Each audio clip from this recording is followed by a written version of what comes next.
ابرار تن فن کرتا شمائلہ بیگم کے کمرے میں داخل ہوا۔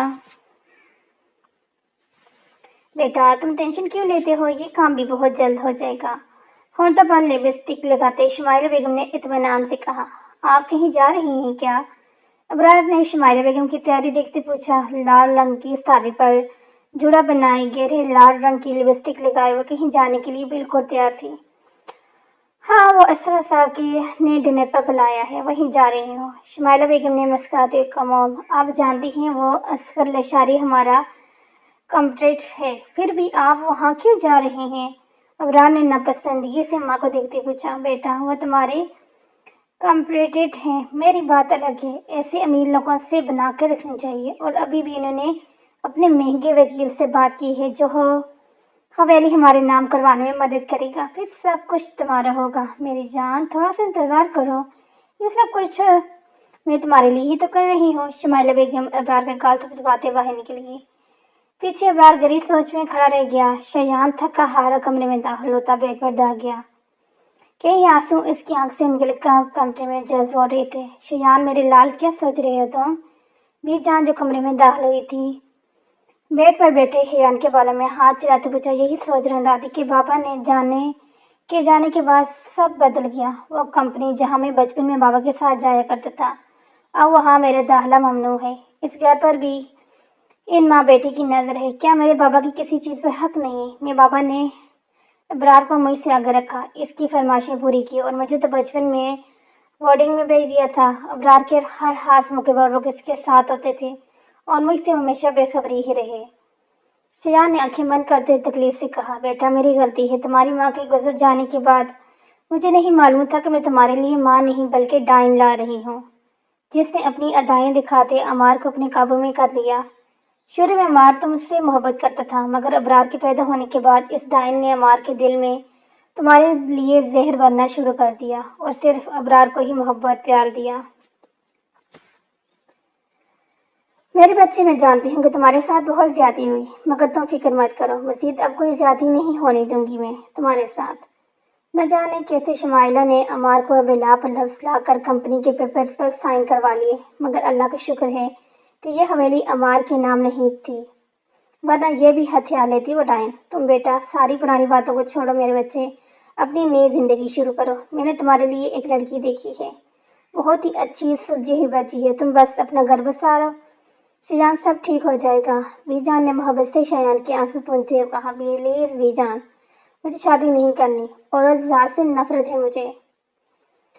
یہ عورتیں بھی صرف پیسے والوں کے پیچھے بھاگتی ہیں۔ اس نشی کو جب پتہ چلا کہ سارا بزنس ابرار کے نام ہے تو مجھے چھوڑ دی وہ اس کے پاس چلے گی۔ 4 سال اس نے مجھ سے محبت کے دعوے کیے تھے بی جان، 4 سال۔ شایان نے اپنی 4 انگلیاں بی جان کو دکھاتے کہا۔ بیٹا وہ تو تھی ہی لالچی، لیکن سب لڑکیاں ایسی نہیں ہوتی۔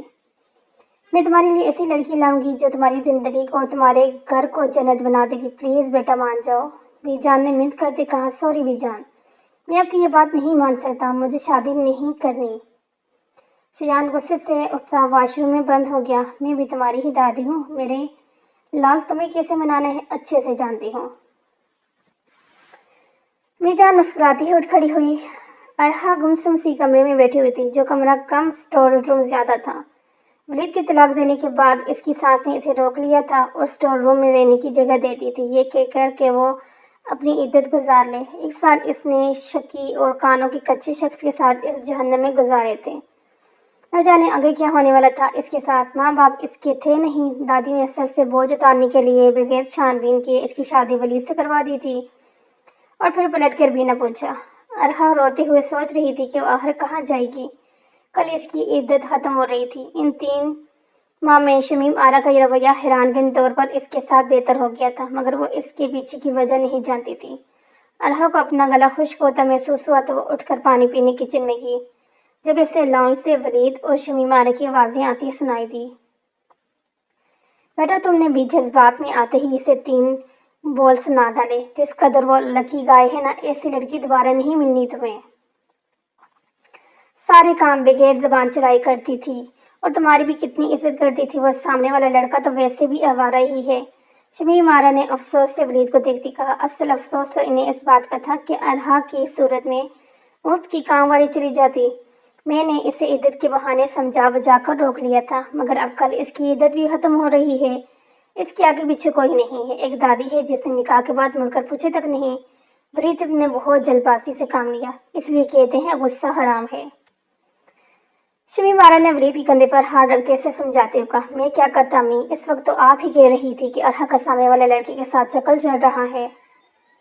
میں کیا کرتا، اور کیا میری غیرت کو گوارا ہوتا کہ میری بیوی کسی اور سے چکر چلائے؟ ورید نے غصے سے کہا، بیٹا وہ تو غلط فہمی تھی، مگر ہے تم یہ سوچو ارحا یہاں سے چلی گئی تو کسی اور سے اس کی شادی ہو جائے گی، کیا یہ تمہاری غیرت کو گوارا کرتا ہے؟ شمیم آرا نے دور اندیشی سے اپنی چال چلی، ہرگز نہیں امی، میں اسے کہیں جانے نہیں دوں گا۔ ورید لغاری کی بات پر ارحا کے ہاتھ کانپے، جبکہ شمیم آرا کے چہرے پر مسکراہٹ دوڑ گئی۔ مگر بیٹا ہم اسے اپنے ساتھ نہیں رکھ سکتے، ایسا کرتے ہیں کہ اس کا نکاح مزمل سے وقتی طور پر کروا دیتے ہیں، اور پھر کچھ دنوں بعد مزمل اسے طلاق دے دے گا، پھر تم اور ارحا شادی کر لینا، اس طرح سے وہ پھر سے تمہاری بیوی بن جائے گی۔ شمیم آرا نے ورید کو مشورہ دیا۔ شمیم آرا کی بات سنتے ارحا کو اپنا دم گھٹتا محسوس ہوا۔ وہ فوراً لڑکھڑاتے قدموں سے اپنے کمرے کی طرف بھاگی۔ مزمل، ورید نے ماں کی طرف دیکھا، بیٹا صرف وقتی نکاح ہوگا، حلالہ بھی تو ضروری ہے نا؟ شمیم آرا کی بات سمجھتے ورید نے اس بات میں سر ہلایا، ٹھیک ہے، پھر میں مزمل سے بات کر لیتی ہوں، کل ہی ان دونوں کا نکاح کروا دیتے ہیں۔ شمیم آرا نے مسکراتے ہوئے کہا۔ گھڑی 2 کا ہندسہ پار کر چکی تھی، نیند ارحا کی آنکھوں سے دور اٹھ چکی تھی۔ جو خبر وہ سن کر آئی تھی، اس کے بعد شاید وہ کبھی سو نہ پاتی اگر اس کی شادی مزمل سے ہو جاتی۔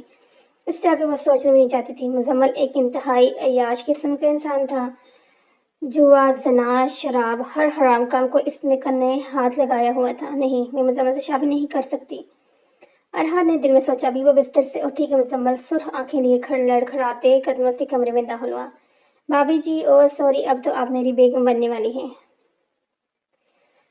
مزمل خواص سے مسکراتے کمرے میں داخل ہوا۔ تم اس وقت یہاں؟ ارحا نے گھبراتے ہوئے پوچھا۔ ارے اب سے تو 3 دن رات ہی میں آپ کے کمرے میں پایا جاؤں گا، کل میرا اور آپ کا نکاح ہے، پھر آپ میری ہو جائیں گی۔ مزمل نے آنکھ مارتے کہا، دیکھو تم ابھی یہاں سے جاؤ۔ ارحا گھبراتے ہوئے کھڑی ہوئی، جا رہا ہوں جانے من، مگر کل صرف تو میری ہوگی۔ مزمل ارحا کو کمر سے پکڑتے اپنے ساتھ لگا گیا۔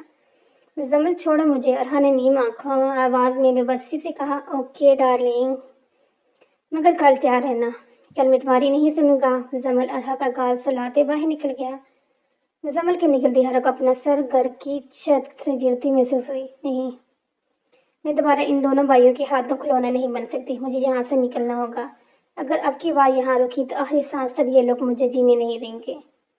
ارحا اپنی آنسو پونچھتی 2 جوڑے ایک بیگ میں رکھتی خاموشی سے رات کے اندھیرے میں گھر کی دہلیز پار کر گئی۔ رات کی سیاہی آہستہ آہستہ مان پڑ رہی تھی۔ الصلاۃ خیر من النوم کی صدائیں گونج رہی تھی۔ صحن میں نلکی کے پاس جیسے ہی وہ وضو کے لیے اٹھی، دروازے پر دستک سنائی دی۔ اللہ خیر، اس وقت کون آ گیا؟ وہ آہستہ سے قدم لیتی دروازے میں گئی۔ جیسے ہی دروازہ کھولا، سامنے ہاتھ میں چھوٹا سا بیگ لیے لڑکی کھڑی تھی۔ نانی، میں ارحا، آپ کی نواسی۔ ارحا روتے ہوئے زبیدہ بیگم کے گلے لگی۔ ارحا بچے، تم اس وقت سب خیریت ہے؟ اچھا اندر تو آؤ۔ زبیدہ بیگم ارحا کو لیتی اندر کی طرف بڑھ گئی۔ ارحا کی ساری باتیں بتانے پر زبیدہ بیگم خاموش رہی۔ میں نے تمہاری دادی سے کہا تھا کہ تمہارے ماں باپ کے گزر جانے کے بعد وہ تمہاری پرورش مجھے کرنے دیں، مگر انہوں نے یہ کہہ کر انکار کر دیا کہ تمہاری پرورش وہ خود کر سکتی ہیں، اور مجھے تم سے ملنے میں نہیں دیتی تھی۔ اگر تم میرے پاس ہوتی تو میں کبھی تمہیں اس جہنم میں نہ جانے دیتی۔ زبیدہ بیگم نے نیم لہجے میں کہا۔ بیٹی کی نشانی کو سامنے پا کر وہ افسردہ ہو گئی تھی۔ نانی پلیز آپ میری مدد کریں گے، ولید دادی کے گھر چلا گیا اور دادی نے اسے آپ کا پتہ بتا دیا تو وہ مجھے یہاں سے لے جائے گا، پلیز میری مدد کریں، میں واپس ان ظالموں کے پاس نہیں جانا چاہتی۔ ارحا نے روتے ہوئے کہا، کاش تمہاری دادی تمہیں ذمہ داری سمجھنے کے بجائے تم سے محبت کرتی اور ایسے سر سے نہ اتارتی۔ اب میں تمہیں کہیں نہیں بھیجوں گی، زبیدہ بیگم کہتی پریشانی سے سوچنے لگی۔ پلیز نانی، کوئی تو ہوگا جہاں میں رہ سکوں، کوئی میری مدد کرے اور ولید اور اس کے گھر والوں سے بچ جاؤں۔ ارحا خوفزدہ لہجے میں روتی ہوئی بولی، ہاں، میری ایک دوست ہے آسیہ، وہ امیروں والے علاقے میں رہتی ہے، تم وہاں چلی جاؤ، تمہارا پاگل شوہر اور جواری دیور وہاں نہیں پہنچ سکتے، یہ لو، یہ اسے دے دینا اور تمہاری مدد ضرور کرے گی۔ زبیدہ بیگم ایک پرچی پر کچھ باتیں لکھ کر ارحا کو تھمائی۔ اور یہ اس کے گھر کا پتہ ہے۔ سورج نکل سے پہلے پہلے نکل جاؤ تاکہ محلے والوں کو پتہ نہ لگے اور تمہارے شوہر کے آنے پر کوئی تمہارا نہ بتا دے۔ زبیدہ بیگم نے اسے آسیہ بیگم کو پتہ پکڑاتے کہا۔ تھینک یو نانی، اس مشکل وقت میں میری مدد کرنے کے لیے۔ ارہا آنکھیں آنسو لیے زبیدہ بیگم گلے لگی۔ ارے شکریہ کیسا، میرا زارا کی نشانی ہے تو۔ اللہ تجھے اپنی ایمان میں رکھے، چل جلدی کر۔ زبیدہ بیگم نیم آنکھوں سے ارہا کا ماتھا چومتی اسے رخصت کر گئی۔ یا اللہ میری بیٹی کی حفاظت فرمانا۔ زبیدہ بیگم نے آسمان کی طرف دیکھا جہاں سورج نکل چکا تھا اور وہ اپنی قضا ہوئی نماز ادا کرنے کے لیے اندر کی طرف بڑھ گئی اور ارہا کے لیے دعا کرنے لگی۔ صبح کے 6 بج رہے تھے۔ ارہا رکشے میں نانی کے بتائے ہوئے پتے پر ڈیفینس پہنچ چکی تھی۔ یوسف زئی حویلی کے سامنے رک دی۔ اس نے نانی کے دیے ہوئے پیسے رکشے والے کو دیے۔ جی بی کس سے ملنا ہے؟ گیٹ پہ کھڑے گارڈ نے پوچھا۔ مجھے آسیہ آنٹی سے ملنا ہے، مجھے ان کی دوست زبیدہ بیگم نے بھیجا ہے۔ ارہا نے گارڈ کو دیکھتے کو اجازت ملنے پر وہ اندر پہنچی تو آسیہ بیگم اسے اپنے کمرے میں لے گئی۔ بہت اچھی دوست ہے میری زبیدہ، بچپن کا ساتھ ہے، اب تو بوڑھے ہو گئے ہیں ہم دونوں، ملنا ملانا کم ہو گیا مگر محبت آج بھی ویسی ہی ہے۔ آسیہ بیگم نے مسکراتے ہوئے کہا، آنٹی یہ نانی نے کہا تھا کہ آپ کو دے دوں۔ ارہا نے زبیدہ بیگم کی لکھی پرچی پر آسیہ بیگم کے حوالے کر دی۔ آسیہ بیگم نے پرچی پڑھتے سر داوری۔ زبیدہ بہت پریشان ہے تمہارے لیے، وہ چاہتی ہے کہ میں کسی اعتبار والے شخص کو دیکھ کر تمہارے گھر کا کر دوں، کیا تم راضی ہو؟ آسیہ بیگم نے ارہا کو دیکھتے پوچھا۔ میری مرضی کی کوئی اہمیت نہیں، فی الحال میری مرضی سے زیادہ مجھے ایک ٹھکانے کی اور ایک تحفظ کی ضرورت ہے۔ ارہا نے بے بسی سے کہا، بیٹا یہ دونوں چیزیں تو ایک ساتھ ہی دے سکتا ہے۔ اگر میں تمہاری شادی اپنے پوتے سے کروا دوں تو تمہیں کوئی اعتراض تو نہیں ہے؟ آسیہ بیگم نے ارہا کا جائزہ لیتے پوچھا۔ وہ تو کب سے شیان کی شادی کروانا چاہتی تھی مگر وہ مان ہی نہیں رہا تھا۔ سامنے بیٹھی سیدھی سادی سی لڑکی انہیں شیان کے لیے ایک اچھا انتخاب محسوس ہوئی۔ جی مگر میں تو طلاق یافتہ ہوں۔ ارہا نے سر جھکائے کہا، میں جانتی ہوں مجھے کوئی اعتراض نہیں، اگر تمہاری شادی میرے پوتے سے ہو جائے تو وہ تمہاری حفاظت بھی کرے گا اور تمہارے سابقہ شوہر اور دیور سے جان بھی چھوٹ جائے گی، بولو منظور ہے؟ آسیہ بیگم نے ارہا کو دیکھتے پوچھا۔ جیسے آپ کی مرضی۔ ارہا نے سر جھکائی اپنی رضامندی دے دی۔ تپتی دھوپ میں نانی کے دیے ہوئے سائے کو قبول کرنا اس سے غلط نہیں لگا تھا۔ اگر وہ انکار کرتی تو کہیں اور جانے کا اس کے پاس ٹھکانہ بھی نہیں تھا۔ ٹھیک ہے، میں پھر اپنے پوتے سے بات کر لوں۔ آسیہ بیگم مسکراتے ہوئے کمرے سے نکل گئی۔ صبح ہوتے ہی جیسے ولید اور ارہا کے کمرے میں داخل ہوا، کمرہ خالی پا کر غصے چہلاتا ہوا شمیم ارہا کے پاس کیا۔ امی ارہا اپنے کمرے میں نہیں ہے۔ شور سن کر مزمل اور شانزی بھی لاؤنج میں آ گئے تھے۔ ارے اپنے کمرے میں ہی ہوگی، اس نے کہاں جانا ہے؟ شمیم ارہا نے اطمینان سے کہا۔ امی وہ اپنے کمرے میں نہیں ہے، میں دیکھ کر آیا ہوں، بلکہ وہ کمرے میں تو کیا پورے گھر میں نہیں ہے۔ ولید غصے سے بولا، کہاں جا سکتی ہے؟ اسے تو معلوم بھی نہیں تھا نکاح کے بارے میں، آخر وہ کیوں بھاگے گی؟ شمیم ارہا نے پریشانی سے بولا۔ شمیم ارہا کی بات پر مزمل کو ٹھنڈے پسینے آنے لگے۔ آخر اسی نے تو خوشی کے مارے ارہا کو نکاح کے بارے میں بتایا تھا۔ بھائی وہ ضرور اپنی دادی کے پاس گئی ہوگی۔ شانزے نے سوچتے ہوئے کہا، ہاں شانزے ٹھیک کہہ رہی ہے، وہیں گئی ہوگی۔ شمیم ارہا نے شانزے کی بات کی تائید کی۔ چھوڑوں گا نہیں میں اسے، ولید غصے سے کہتا گھر سے نکلا۔ مزمل بھی پریشانی میں ولید کے پیچھے بھاگا۔ آسیہ بیگم شیان کے کمرے میں داخل ہوئی تو ان کی نظر گوڑے بھیج کر سوتے شیان پر پڑی۔ شیان اٹھو، کتنا سوتے ہو تم؟ آسیہ بیگم شیان پر سے کمبل کھینچتے ہوئے بولی۔ کیا دادو سونے دینا؟ شیان منہ بناتے واپس سے کمبل کھینچ گیا۔ ڈرامے مت کرو، اٹھ جاؤ، میں نے مولوی صاحب کو بلوا لیا ہے، کچھ دیر میں تمہارا نکاح ہے۔ آسیہ بیگم نے اطمینان سے مسکراتے ہوئے بیڈ پہ بیٹھتے ہوئے کہا، کیا نکاح کس سے؟ آپ مذاق کر رہی ہیں نا؟ شیان جو واپسی سے سونے کے لیے لیٹ گیا تھا آسیہ بیگم کی بات پر ہڑبڑا کر اٹھا۔ ہاں بیٹا، میری نواسی سے تمہارا کچھ دیر بعد نکاح ہے، جلدی سے تیار ہو جاؤ۔ آسیہ بیگم نے مسکراتے ہوئے کہا، دادو کیا ہو گیا ہے صبح صبح؟ کیسی باتیں کر رہی ہیں؟ آپ نے ناشتہ کیا ہے؟ شیان نے صدمے سے اٹھتے آسیہ بیگم کے پاس گھٹنوں کے بل بیٹھتے پوچھا۔ ہاں بیٹا سچ کہہ رہی ہوں، اب جلدی کرو، اس سے بغیر کہ مولوی صاحب آ جائیں۔ اچھا ہے آج ہی نکاح ہو جائے، وہ ڈائن اور ابرار گھومنے گئے ہوئے ہیں دوسرے شہر، اور واپس آ گئے تو ضرور وہی مسئلہ کھڑا کر دیں گے۔ آسیہ بیگم نے نحوست سے کہا، دادو کیا ہو گیا ہے؟ کون سی نواسی؟ آپ کی تو کوئی بیٹی ہی نہیں ہے۔ یہ راتوں رات نواسی کہاں سے آ گئی؟ شیان نے بیزاری سے کہا۔ بیٹا وہ میری دور کی نواسی ہے، بیچاری بیوہ ہے اور مجبور بھی، تو اس سے شادی کر لینا تاکہ بچی محفوظ رہے۔ آصف بیگم نے پیار سے شیان کے بالوں میں ہاتھ پھیرتے، کیا ہو گیا ہے دادو آپ کو؟ اب میں ایک بیوہ سے شادی کروں گا اور یہ کوئی دارالرحمان ہے جو آپ اس کی شادی کروانے کے لیے ماؤں کی طرح پریشان ہو رہے ہیں؟ خیر جو بھی ہے، آپ نے اس کی شادی کروانی ہے کروا دیں، مجھے کوئی مسئلہ نہیں، مگر میں شادی نہیں کروں گا۔ ایک بات تو بتائیں، میں آپ کا سگا پوتا ہوں نا، آپ اپنے کنوارے پوتے کی شادی ایک بیوہ سے کیسے کروا سکتی ہیں؟ شیان غصے سے اپنے بال ڈھونچتے کرایا، بکواس مت کرو، تم بیچاری کم عمر ہے اور اس دنیا میں کتنے درندے پھر رہے ہیں، نہ جانے کیسے بچ بچا کر آئی ہے وہ۔ آصف بیگم نے افسوس سے شیان کے رویے کو دیکھ دیکھا۔ دادو میں شیان التجا کرنا چاہا، میری بات کان کھول کے سن لو شیان، اگر تم نے اس سے شادی نہ کی نا تو میں یہ حویلی ابرار کے نام کر دوں گی۔ آصف بیگم شیان کو ماننا نہ دیکھ کر غصے سے کھڑی ہوتی بولی، دادو یہ آپ کیا کہہ رہی ہیں؟ آپ ایسا نہیں کر سکتی میرے ساتھ۔ شیان نے صدمے سے کہا، میں ایسا کر سکتی ہوں اور کروں گی اگر تم نے میری بات نہ مانی تو۔ آصف بیگم غصے سے چہلائی، آپ کو اپنے پوتے سے زیادہ ایک غیر عزیز ہے؟ شیان نے بے یقینی سے پوچھا۔ شیان مجھے ایموشنلی بلیک میل کرنے کی ضرورت نہیں، بتاؤ تمہیں یہ حویلی چاہیے یا نہیں؟ آصف بیگم نے ساتھ لہجے میں پوچھا، ٹھیک ہے کر لیتا ہوں آپ کی خواہش کے لیے نکاح، مگر مجھ سے کوئی امید مت رکھیے گا۔ اور ہاں، مولوی صاحب کے ساتھ وکیل کو بھی بلوا لیں، ابھی کی ابھی یہ حویلی میرے نام کریں گی آپ۔ شیان آصف بیگم کو دیکھتا بولا، ٹھیک ہے مجھے منظور ہے، تم تیار ہو جاؤ۔ آصف بیگم مسکرا کر کہتی کمرے سے نکل گئی۔ ڈیم اٹ دادی، آپ نے مجھے مجبور کر کے اچھا نہیں کیا، شیان غصے سے کہتا دیوار پر مکہ مار گیا۔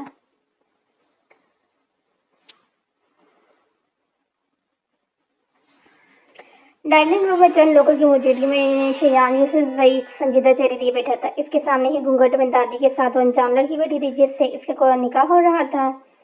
شیان یوسف زئی، آپ کا نکاح ارحا اکمل ولد اکمل جمال سے 10 لاکھ حق مہر کے عوض قبول ہے؟ کیا آپ کو قبول ہے؟ مولوی صاحب کے پوچھنے پر نہ چاہتے ہوئے شیان نے رضامندی دے دی۔ یہی الفاظ مولوی صاحب نے ارحا سے پوچھے۔ دونوں کی رضامندی کے بعد نکاح مکمل ہو گیا۔ مبارک ہو میرے بیٹے۔ آصف بیگم خوشی سے شیان کی طرف بڑھی، دادا مجھے آپ سے ضروری بات کرنی ہے۔ شیان کی بات کا مطلب آصف بیگم سمجھ چکی تھی۔ بانو تم ارحا کو شیان کے کمرے میں لے جاؤ، میں آتی ہوں۔ آصف بیگم کے کہنے پر ملازمہ سر ہلاتی ارحا کو شیان کے کمرے میں لے گئی۔ میرے کمرے میں کیوں بھیجا آپ نے اسے؟ مولوی صاحب کے جانے کے بعد شیان ماتھے پر بل لیتے پوچھا۔ اب تمہاری بیوی ہے تو تمہارے کمرے میں ہی رہے گی، اور کہاں رکھو گے اسے؟ آصف بیگم منہ بگاڑتے بولی، خیر چھوڑیں، آپ کا وعدہ؟ شیان نے آصف بیگم کو دیکھتے پوچھا۔ شہباز صاحب وہ فائل شیان کو دے دیجیے۔ آصف بیگم نے ڈائننگ روم میں بیٹھے وکیل صاحب کو کہا، جی میم، یہ لو شیان بیٹا، آج سے اس حویلی کے مالک آپ ہیں۔ میم آسیہ نے یہ حویلی آپ کے نام کر دی ہے۔ وکیل نے مسکراتے ہوئے فائل شیان کو پکڑائی۔ Thank you. شیان وکیل کے ہاتھ سے فائل لیتے سیڑھیوں کی طرف بڑھا۔ شیان بیٹا وہ بچی ہے، نرمی سے پیش آنا اس سے۔ شیان جو اپنے کمرے میں جا رہا تھا آصف بیگم کی آواز پر رک گیا۔ دادو آپ کو مجھ پر اتنا سب یقین نہیں؟ شیان نے حیرت سے پوچھا۔ ارے بیٹا یقین ہے، مگر یہ بھی تو معلوم ہے کہ تم غصے کی کتنے تیز ہو۔ آصف بیگم نے مسکراتے ہوئے شیان کے کندھے کو تھپتھپایا۔ شیان نفی میں سر ہلاتا اپنے کمرے کی طرف بڑھ گیا۔ یا اللہ بس سب کچھ ٹھیک کر رکھنا، کہیں ارحا کے منہ سے یہ نہ نکل جائے کہ وہ بیوہ نہیں طلاق یافتہ ہے، اگر ایسا ہو تو بہت مشکل ہو جائے گی۔ آصف بیگم پریشانی سے کہتی اپنے کمرے کی طرف بڑھ گئی۔ شیان کمرے میں داخل ہوا تو اس کی نظر صوفے پر ڈری سمی بیٹھی ارحا پر پڑی۔ تم ابھی تک ایسے ہی بیٹھی ہو، اٹھو اور چینج کرو جا کے۔ شیان نے گھونگھٹ میں بیٹھی ارحا کو دیکھتے ہوئے کہا، جی۔ ارحا نے کہتے ہی فوراً گھبراہٹ سے اپنا گھونگھٹ اٹھایا تو اسے دیکھتے ہی شیان حیران رہ گیا۔ تم سے میری شادی ہوئی ہے؟ عمر کیا ہے تمہاری؟ شیان نے سامنے کم عمر لڑکی کو دیکھتے پوچھا۔ 19 سال۔ ارحا نے گھبراتے ہوئے جواب دیا۔ او مائی گاڈ، تو تمہاری پہلی شادی کس عمر میں ہوئی تھی؟ شیان نے اپنی حیرانی پر قابو پاتے پوچھا۔ 18۔ ارحا نے ڈرتے ڈرتے بتایا۔ تم جاؤ جا کے چینج کرو، میں دادو سے بات کرتا ہوں۔ شیان کے تاب فوراً کمرے سے نکل گیا۔ ارحا گھبرائے ہوئے اندر اندازے میں فوراً واش روم کی طرف بڑھی۔ دادو دادو، شیان چلاتا ہوا آصف بیگم کے کمرے میں داخل ہوا۔ آصف بیگم کو نماز پڑھتا دیکھ وہ بے چینی سے ٹہلنے لگا۔ اب کیا ہو گیا؟ آصف بیگم نے سلام پھیرتے شیان کے سرخ ہوتے چہرے کو دیکھتے پوچھا۔ دادو وہ صرف 19 سال کی ہے اور میں 27 سال کا، آپ نے اتنی چھوٹی بچی سے میری شادی کروا دی۔ شیان صدمے اور حیرت کے مارے بے ہوش ہونے کے قریب تھا۔ بیٹا یہ کوئی اتنی زیادہ فرق نہیں ہے، اور ویسے بھی لڑکیاں جلدی سے سمجھدار ہو جاتی ہیں۔ آصیہ بیگم نے اس کے اعتراض کو رد کیا۔ دادو، مگر پھر بھی وہ کم عمر ہے، اور مجھے حیرت تو اس بات پر ہے کہ اس کی پہلی شادی بھی 18 سال کی عمر میں ہوئی تھی۔ اس کے گھر والے کیسے مان گئے؟ شیان نے ماتھا مسلتے پوچھا۔ بیٹا، ماں باپ اس کے ہیں نہیں، اس کی دادی نے کروا دی تھی۔ خیر، یہ بھی سب باتیں چھوڑو اور اپنے کمرے میں جاؤ۔ اب تم ہی اس کے گھر والے ہو، تو جو تمہیں بہتر لگے تم کرنا۔ آصیہ بیگم نے شیان کو کمرے سے باہر کرتا کہا۔ اف دادو، پتہ نہیں آپ نے مجھ سے کیا کیا چھپایا ہے۔ شیان اپنے بالوں میں ہاتھ پھیرتے لمبے لمبے ڈنگ بھرتا اپنی کمرے کی طرف گیا۔ شیان کمرے میں داخل ہوا تو ارحا اپنے کپڑے تبدیل کر کے سادہ سا گلابی رنگ کا لون کا سوٹ پہنے صوفے پہ بیٹھی ہوئی تھی۔ شیان بغیر کچھ کے اپنے شرٹ اور ٹراؤزر الماری سے نکال کر ڈریسنگ روم میں داخل ہوا۔ شیان سیاہ رنگ کی شرٹ پر کریمی رنگ کا ٹراؤزر پہنے کمرے میں آ کر بیڈ پر دراز ہوا اور اپنی توجہ صوفے پر گھبرائی سی بیٹھی ارحا پر مرکوز کی۔ نام کیا ہے تمہارا؟ شیان نے سامنے بیٹھی اپنی شریک حیات کا جائزہ لیتے پوچھا۔ اپنی انگلیاں چٹھاتی گھبرائی سی بالوں کی لٹ بار بار پیچھے کرتی وہ اسے سیدھی سادھی لگی تھی۔ ارحا نے دھیمی آواز میں کہا۔ ارحا، ادھر آؤ۔ شیان نے اسے بیڈ پر بیٹھنے کا اشارہ کیا۔ ارحا آہستہ آہستہ قدم اٹھاتی بیٹھ کے تو اسی طرف آ کر بیٹھ گئی۔ کتنا پڑھا ہے تم نے؟ شیان نے ارحا کو دیکھتے پوچھا۔ میٹرک۔ ارحا نے یک لفظی جواب دیا۔ آگے پڑھنے کا شوق ہے؟ شیان نے پھر سوال کیا۔ ارحا نے فوراً نفی میں گردن ہلائی۔ کیوں؟ شیان نے نہ سمجھے سے پوچھا۔ دادو کہتی ہیں کہ پڑھی لکھی لڑکیوں کا دماغ خراب ہو جاتا ہے۔ ارحا نے ڈرتے ہوئے فوراً کہا۔ بالکل غلط، پڑھی لکھی لڑکیوں کو شعور آتا ہے، اور مجھے پڑھی لکھی لڑکیاں پسند ہیں جو اپنے حق کے لیے لڑ سکیں۔ شیان نے مسکراتے ہوئے کہا۔ اچھا ہے، چھوڑو۔ دادا نے تمہیں بتایا کہ میں بے روزگار ہوں، میرے پاس جاب نہیں ہے؟ شیان نے فوراً سیدھا ہوتے ارحا کے تاثرات جاننے چاہے۔ نہیں تو انہوں نے تو نہیں بتایا۔ ارحا نے نفی میں گردن ہلائی۔ لو جی، دادی نے تو تمہارے ساتھ دھوکہ کر دیا۔ شیان نے ارحا کے حیران تاثر کو دیکھتے افسوس سے کہا۔ پھر ہم کھائیں گے کیسے؟ ارحا نے پریشانی سے پوچھا۔ ارے ٹینشن نہیں لینی، میں روز یتیم خانے جاتا ہوں، وہاں سے کھا کر آتا ہوں، فری کا ملتا ہے وہاں، تمہیں بھی لے جاؤں گا۔ شیان نے اپنی ہنسی ضبط کرتے کہا۔ جی، میرا مطلب اتنے بڑے گھر میں رہتے ہوئے آپ یتیم خانے سے کھاتے ہیں؟ ارحا نے حیران کن لہجے میں پوچھا۔ ہاں۔ ارحا کی بات پر شیان کا کہہ کمرے میں گونجا۔ میں مذاق کر رہا تھا۔ شیان کے ہنسنے پر ارحا نے آنکھیں چھوٹی کیے اسے گھورا۔ اچھا سوری، میری بات سنو۔ شیان نے سنجیدہ لہجے میں کہا۔ یہ شادی دادو کی مرضی سے ہوئی ہے، میں تو شادی کرنا ہی نہیں چاہتا، مگر اب ہوگی تو کیا کر سکتے ہیں؟ شیان مسکراتے ہوئے۔ مطلب آپ مجھے چھوڑ دیں گے؟ ارحا نے پریشانی سے پوچھا۔ نہیں، میں نے ایسا تو نہیں کہا، پہلے میں راضی نہیں تھا، مگر نکاح نامے پر سائن کرتے یہ ضرور سوچ لیا تھا کہ کبھی نہ کبھی کسی سے تو میری شادی ہونی ہی تھی، تو تم سے ہوگی۔ میں ایک سادہ سا آدمی ہوں، بچپن سے ہاسٹل میں پلا بڑا ہوں، رشتوں کے معاملے میں کافی غریب ہوں۔ ویسے تو میں اصل میں بھی غریب ہی ہوں۔ شیان نے کہتے کہتے ہنس پڑا۔ اس کی ہنسی میں ماضی کی تکلیفوں کی جھلک تھی۔ میرے پاس دادی کی دی ہوئی یہ حویلی اور بابا کی میری گریجویشن پر دی گئی رینچ روڈ کے علاوہ کچھ نہیں ہے، اور دادی کے علاوہ میرے پاس اور کوئی رشتہ نہیں۔ تم چھوٹی ہو ابھی، میں تمہیں اور ہمارے رشتے کو وقت دینا چاہتا ہوں۔ آئی ہوپ تم میری مشکلات اور پریشانی کو سمجھو گی۔ شیان نے امید سے ارحا کو دیکھتے پوچھا۔ جی، ارحا نے جھجکتے ہوئے اسباب میں سر ہلائی۔ گڈ، چلو کافی رات ہو گئی ہے، سو جاؤ۔ شیان نے کہتے لائٹ آف کر دی۔ آصیہ بیگم ڈائننگ ٹیبل کی سربراہی کرسی پر بیٹھی ناشتے کا انتظام دیکھ رہی تھی۔ جب شیان اور ارحا سیڑھی سے اترتے ڈائننگ روم ٹیبل پر آئے۔ ماشاءاللہ، بہت پیارے لگ رہے ہیں دونوں۔ اللہ نظر بد سے بچائے۔ آصیہ بیگم نے مسکراتے ہوئے دونوں کی بلائیں لی۔ دادی خوش مت ہوں، آپ نے مجھے مجبور کیا تھا شادی کے لیے۔ بولا نہیں ہوں میں، شیان نے مصنوعی ناراضگی چہرے پر لائے کہا، جس پر ارحا کی ہنسی چھوٹ گئی۔ چھوڑو اس پاگل کو، تم کیسی ہو میری گڑیا؟ آصیہ بیگم شیان کے بارے میں کہتی ارحا کا ماتھا چوم گئی۔ واہ دادی، واہ، ان میڈم کے آتے ہی آپ نے پارٹی ہی بدل گئی، کل تک تو میرا ماتھا چومتی تھی آپ۔ شیان نے صدمے سے کہا۔ تو اب تمہاری بیوی بھی مجھے تمہاری طرح عزیز ہے؟ آصیہ بیگم نے مسکراتے ہوئے کہا۔ ابھی وہ لوگ باتیں ہی کر رہے تھے کہ کچھ لوگ زبردستی گھر میں داخل ہو گئے۔